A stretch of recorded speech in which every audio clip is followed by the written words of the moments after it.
Hello, good morning to you all.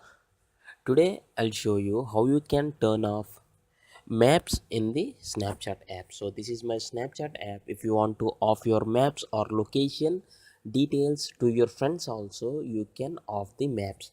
I'll show you how you can do that. First of all, open the Snapchat app.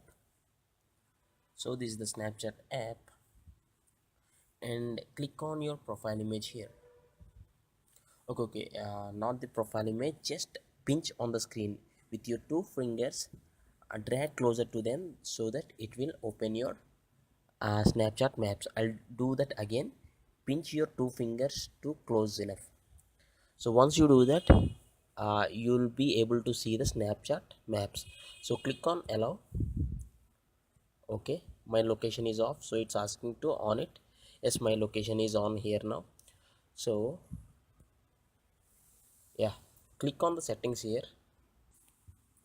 Yeah, once you click on the settings, you can see one option called ghost mode. It is enabled, so just it is by default it will be disabled. Just keep it enabled so that when it is enabled your friend can't see your location. So this is how you can off the maps on the Snapchat or the location details on the Snapchat. So you need to pinch on the screen and then click on settings and then enable the ghost mode so that your maps will be offed on the Snapchat. I hope you like this and thanks for watching. Have a nice day.